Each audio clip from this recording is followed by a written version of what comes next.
Dorothy Must Die, Chapter 13. Mombi let go of my hand as we materialized someplace dark. Someplace so dark I couldn't see my hands, but even without being able to see, I could still feel the coldness of the knife in my clenched palm. The darkness washed over me, a darkness like I'd never experienced before. Where... I started, and then trailed off, feeling a dizzying, spiraling sense of panic. What had I gotten myself into? My breathing was getting shallower and shallower when a bright spark appeared in the blackness, just inches from my face. When my eyes focused on it, I saw a tiny glowing spider crawling through the air. As it moved in a zigzagging spiral, Mombi's body slowly faded into view next to me. I looked down at myself and saw that I was now illuminated too. The light was confined to our bodies, though.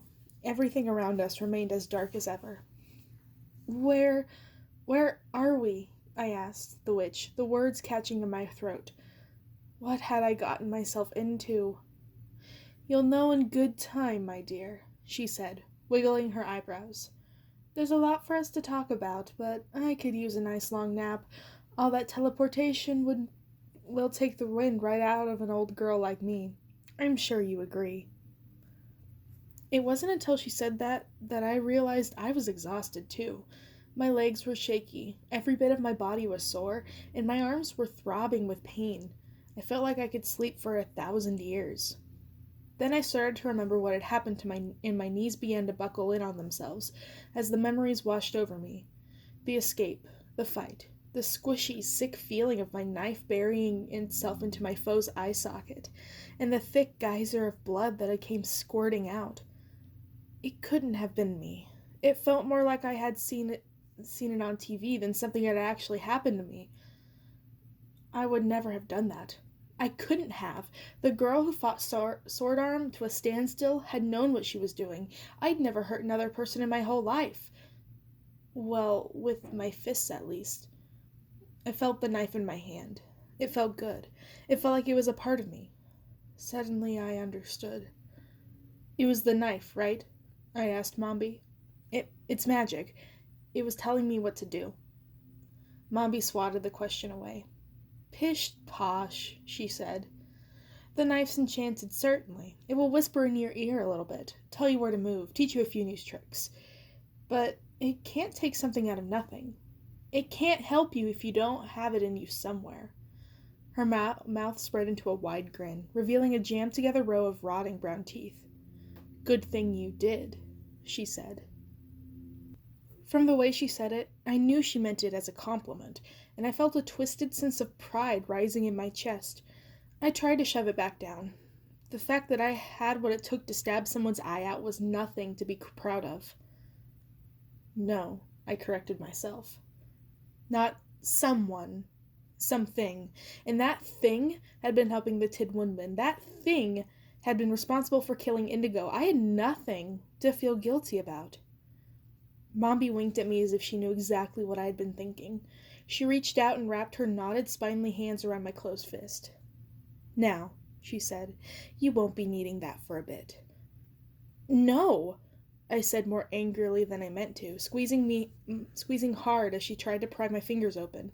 The knife was mine. I didn't want to give it back. It could keep me safe.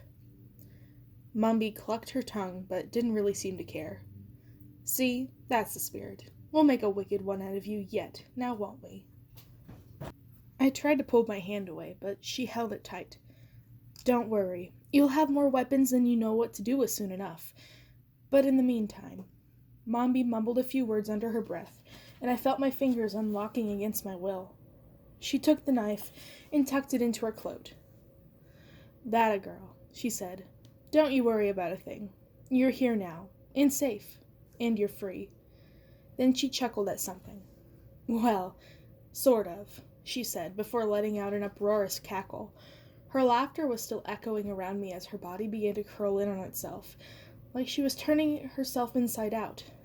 Then she was gone, and everything was dark again. Free. But was I? In some ways, it felt like I had traded one prison for another. We'll make a wicked one out of you yet. What had I gotten myself into? I stood there, waiting for my eyes to adjust, but they didn't.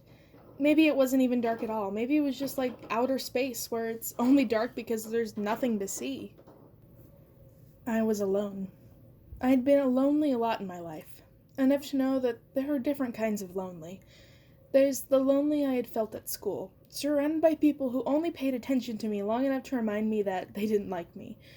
There was the lonely I felt when I was with my mother, which was different from the lonely that I'd felt when I watched her leaving just before the tornado hit, and different from the lonely that I felt when my trailer was being whisked away from everything I'd ever known. Then there was the bottomless loneliness that I'd felt in Dorothy's sick, white dungeon, the kind of loneliness that had made me feel like I was running through an endless maze. Standing there in the dark, it was like all those alones had just been a tiny interlocking pieces of a picture so big that you could only see the whole thing from a mile away. Now it was clear. I had nothing except myself. No matter what happened, it would always be that way. And yet, I took a step forward and was surprised to feel solid ground underneath my feet. I took another. I stumbled on something and caught myself before I hit the ground. I was just about to move forward when I heard a voice echoing all around me. It belonged to a woman, and it was kind and gentle and strangely familiar. "I think you're starting to understand," she said. "It will take a while, but you're getting there." I stopped in my tracks and jerked my head up. "Who's there?" I called out into the emptiness. "What do you want from me?" Instead of an answer, I heard the sound of fingers snapping, and just like that, the world returned to me. It was less like a light being turned on and more a blindness being suddenly lifted. I was standing in a huge cave, and rocky walls pulsed eerily with a dim purple phosphorescence. High above my head, clusters of stalactites dangled perilously from the rocky ceiling. In the center of the cavern, a massive tree loomed, its trunk as thick around as 5 people, overgrown with vines and moss and tiny flowers.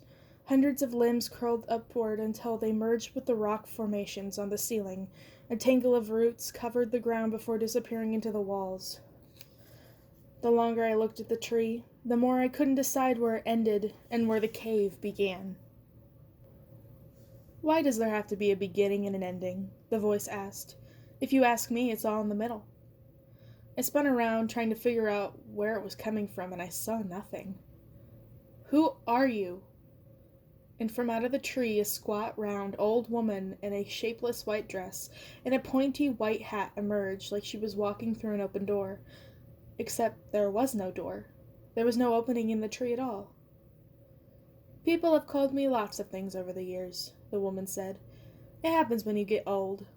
But you can call me Grandma Gert." She brushed a stray flower from her silvery white cloud of hair. Her face was old and wrinkled, but it was nothing like Mombi's. It was round and kind and so chubby that she had at least 3 chins, maybe 4. Her eyes twinkled as she smiled at me. Grandma Gert. I liked the sound of that. There was something about her that I trusted. It was all so strange. I should have been afraid, or angry, or at least startled or confused. I felt none of those things. When Gert reached out for my hand, I let her take it and clasp it between her own, squeezing tenderly, and I realized what I did feel. It was a sense of peacefulness, starting in my chest and spreading through my body. "Welcome home, dear," she said. Home? The word startled me, and when I repeated it, it caught in the back of my throat. I had no idea where I was. Except about it was as far away from home as I could possibly get. And yet... "You're a long way from Kansas, I know," she said. "But there's more than one kind of home. And you're right, you are on your own. We all are, and we all have to learn it sooner or later. If you have to be alone, though, wouldn't you rather be alone among friends?" Alone. I looked up, startled. How had she known what I had been thinking back there in the darkness? Grandma Gert's face flushed with embarrassment. "Oh, dear," she said quickly.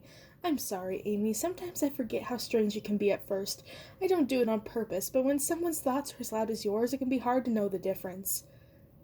It took a moment for me to understand what she was saying. "You can read my mind?" I said. Or maybe I just thought it. The old woman nodded. "Something like that. Please don't be afraid. It's almost always what's right there on the surface. I tried not to go too much deeper than that, not without permission." I didn't know what to say, and then I realized I didn't have to say anything at all. Anything I could say, Grandma Gert already knew. There was actually something comforting about that. She was staring deep in my eyes. "Thank you," she said. At first I didn't know what she was thanking me for, and then I did. It was for understanding, for not being afraid. Then she gathered herself up, dropped my hand, and squared her shoulders.